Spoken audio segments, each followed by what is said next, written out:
is up, everyone? Thanks for joining us for the brand new Fathom Family I'm podcast. excited. Yeah, It's gonna be I'm fun. joined by my beautiful bride, Taryn. We're Taryn and Hello. Kyle Nelson, and we've got a big heart for families. hmm We've been doing ministry together for how many years now? Almost 15 15 years doing it together, but, together, but but both of us have yeah. grown up in ministry families. hmm Both of our parents are pastors, and yeah, we've seen what life looks like and the struggle that folks go through in their marriage and raising kids, and now we've got 3 kids of our own. hmm And So, so tell them about our kids for those of you that don't know so us. we have 3 children, Yeah, two boys and a girl. Our oldest is 10. Our middle child is 7, and our baby girl is 5.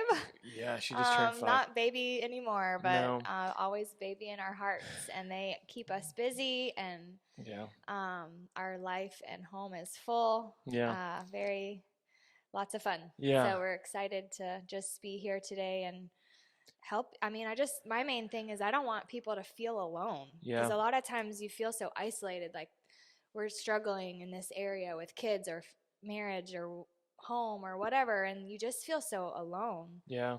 And so it doesn't have to be that way. I think that's what we've always said when we do a marriage conference or we do a time together when we're teaching on marriage and hmm family is we don't come as the experts in the room. Really, we just come as people to like help start conversation and hmm help get you starting conversation and pointing to the scriptures. And I think that's what we're going to Yeah. do through this. We're going to point to the scriptures. We're going to discuss scripture and life experience and funny stories and just so you feel known and so that you get a chance to grow in this. hmm And yeah, so I I'm really excited about this. We're going to be releasing them in different segments. Like we'll do like a 4-week kind of episode, about 15 to 20 minutes, and hmm then we'll take a break and we'll release some more. And so they'll just kind of come periodically when we got some time to to sit down and do this. So yeah, so I'm excited to dive in. This first kind of series of conversations, just short conversations that hopefully can just kind of be a little bump for you during the week. hmm That's like, yeah, let me just think about my marriage a little bit more. Let me lean in maybe on your drive home or when you sit down on the couch at night for a few minutes. And this one we kind of labeled power struggle. Yeah. Power struggle. So for the next 4 episodes, we're just going to talk about power struggle within a marriage in particular, and what does it look like to have a healthy, godly marriage in which we're under God's power, right? So Right. that's what we're going to talk about. We kind of found the power struggle thing pretty quickly in our marriage when we went on our honeymoon. It's probably better that you tell this story. I don't know, maybe I should tell it because I won't make myself look as bad as I probably actually was.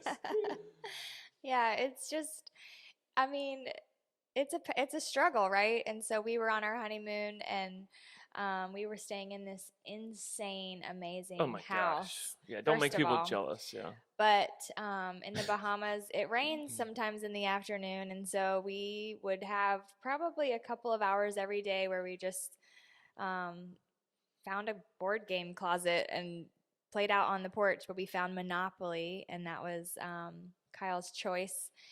I And grew up playing Monopoly, like those long games that, yeah, you'll keep go it going camping over and yeah, go days. for a few days. Yeah. Well, this one right here decided to like throw down Monopoly, like no holding back, all about winning. And I was just over here, like he I was was, wheeling and dealing, yeah, it right? was ruthless, ruthless. Yeah. Um, So she vowed to never play Monopoly with me again. And so we found that power struggle. I think a lot of people find that power struggle, that competition mhm, of winning the argument or, winning, getting their way, right? mhm, There's just so much selfishness as we are two individuals with two very kind of specific ways that we do life. right. And I feel like I was 21 when we got married. I was pretty young, but I think the longer we go in our adult life, the more we kind of get set in our own, individual ways. And so, but really what the scriptures call us to is to become one, Right. right? Genesis Yeah, 2:24. one flesh. Yeah, that the two shall become one flesh. That's something we see in creation. We see it. Jesus talks about it in Matthew. Paul talks about it in Ephesians. And so this idea of one flesh. So I thought that was a good place for us to maybe start the conversation. Maybe for this whole Yeah. podcast idea series is two people becoming one. Like I think it's a great place for us to start. Like I guess for me, I think like how are we supposed to do that? That's so countercultural. Like everywhere you turn, it's all about self-love and right now that's the culture is hustle hard and get what you want. And I think in the home, in the marriage relationship especially, that doesn't work. Like, when you're talking about dying to self. So like how do you do that when it's everywhere Yeah. just opposite? Yeah, I wrote down a few thoughts just knowing we're going to speak on this, like, and talk, have this conversation Mhm. around Genesis, this one flesh. And I think one thing that we've taught over the years that we just, we've had to realize like we're on the same team. Mhm. Yeah. We're on the same team and keep working towards that. Like to use the Monopoly thing, where we were at odds like very quickly in our honeymoon, and that's the time when you don't want to make your spouse mad is your honeymoon. And there was messing things up, but yeah, I think we've got to just commit to stay working on the same team. I've always talked about the scoreboard in the head. Like we have to Yeah. destroy the scoreboard because it's like home versus visitors, like Mhm. my team versus your team. What have you done? What have Yeah. they done? We've both experienced that before and had to destroy the scoreboard in our own marriage. Absolutely. I mean, I think like the scripture says, dying to self daily is a literal thing. Like you can't just say maybe in your vows or the first year or two, we're going to be on the same team and then leave it alone. I think it's a daily dying to yourself Yeah. and recognizing, hey, we're in this together. He's not making this decision because he's against me.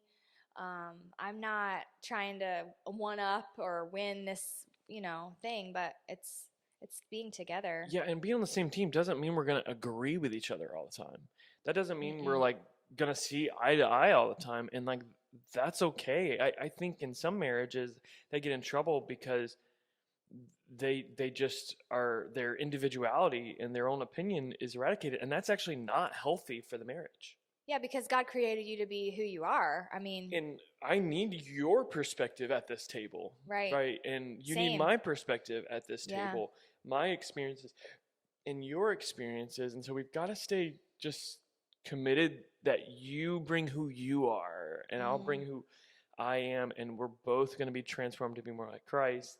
And in that, we're going to stay on the same team, and just make sure we're not getting into that scorekeeping thing, Mhm. right? Of who's paying what bills and No, you who's can't. doing what chores, and like that's a very dangerous You can't place go there. to let resentment start Mhm. in your marriage, and that'll eat away at your soul. And so we've got to commit and just remember that we're not wrestling against flesh and blood, as Ephesians 6 says. Like we're wrestling against powers of darkness. Yeah, we And have an enemy who is not on our team. absolutely, And he is, I mean, the Bible even says that he has three objectives, and that's to steal, to kill, and destroy, and none of those are going to help us be working together. yeah. So we have to constantly be aware of that force working against us. If Hmm. we're talking about teams, like he is not on our team. Yeah, yeah. Even the word Satan really means accuser, Mm-hmm. right? And so accusing a person, like when we find ourselves doing that, we're doing the work of the enemy. Like when we're, allowing the enemy to Mm-hmm. steal our unity of our marriage, man, we're It's giving a dangerous foothold to that. When we're letting resentment sit there, we're giving a foothold. We're giving him a seat at the table. on our team. Yeah, and he's got one goal, and that's to kill and destroy, as you said. Yeah. And so, yeah, we've got to continually just remember we're on the same team. Like you kept saying, like continually dying to self. Um, that's a tough thing, as you were pointing out, like in our culture, because everything is pointing at self. Yeah.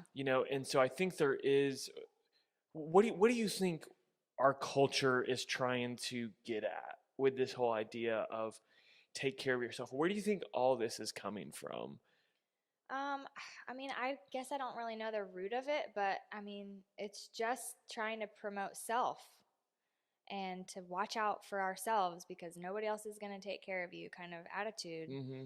And if you're not taken care of by anybody, like, it's not going to happen Yeah. basically unless you do it for yourself. And I think that that's just completely opposite of the scriptures. Yeah, I don't think it's one root. I think it's probably a lot of Yeah. different things. I think certainly pride is the Mhm. first and last sin, in my opinion. And so I think that's a ton of it. We have a very prideful culture, very individualistic mindset. Yeah, and very entitled. Yeah, Because I mean, we're not promised to have like this rosebed yeah, of yeah, yeah, life, for every sure. day. And so I think Yeah, just entitlement of I deserve this and I will have it, yeah. at all costs, which sometimes throws other people down. And in that Genesis passage, it says you must kind of leave mom and dad, right? And in our culture, in the culture that was written, right, you're in a home, and then I'll come and make a deal with your dad, right? And then you'll come and be my wife, and you'll go straight out of his house into my house. We don't live in that culture, right? A lot of people, they move out, They're they're on on their their own for a own, they're while. individual, they're not under mom and dad's house. And Hmm. so there's this gap in which individualism is even more It's fed. fed. Yeah. And I think that selfishness comes from a lot of places, like I said, pride. But I think there's just so many people who are hurting and are searching. And like the old phrase, like hurting people hurt people, but hurting people are also selfish. I've said for Hmm. years they're selfish. And so when we're hurting, when we're tired, when we're exhausted after a long day, and like in our flesh, our natural mo is selfishness, And right? it's just self-preservation, Yeah. just to stay safe. Yeah, and you so we know can talk in future episodes about what does it look to serve each other and to build each other up, and I'm going to care for you and you're going to care for me, and I'm Yeah. I'm going to make sure you get time away, from the kids to be able to be healthy and to have clear headspace, right? Where Right. three kids aren't talking to you at the exact same time, right? That type of thing. Yeah. I'm going to serve you in that way. You're going to serve me in that way. And I think just kind of finally, I'd say just to begin to tie a bow on this episode, and we'll keep having this conversation, is just commit to keep growing closer to one another. Hmm. Keep growing closer to God. First, to know God more, to know His plan for our life. I think we've always said the greatest place of unity is gonna be Yeah. when we're Meeting at the cross. is meeting at the cross. Yeah, the other day you just did this thing right here. This is how it works. As a triangle. I'm pursuing God, you're pursuing God, Right. and we're just going to get closer and closer as we're pursuing Him.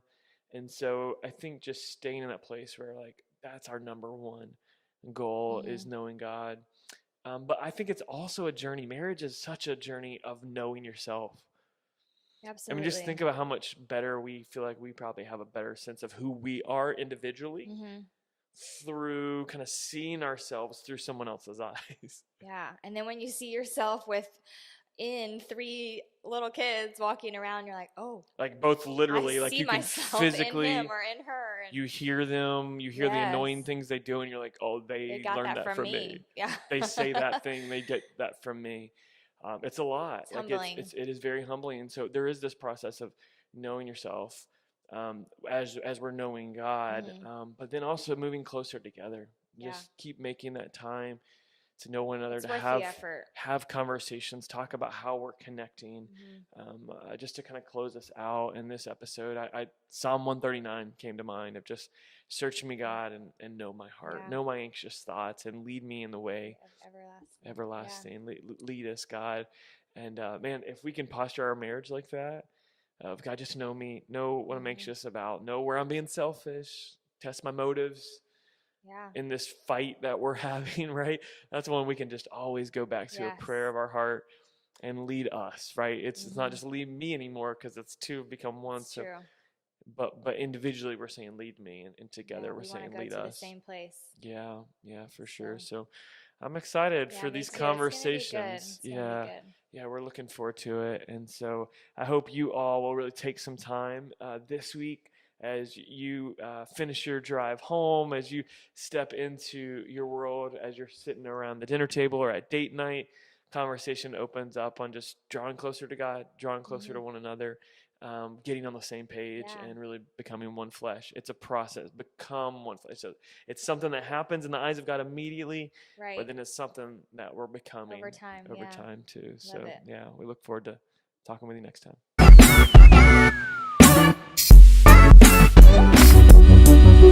Yo.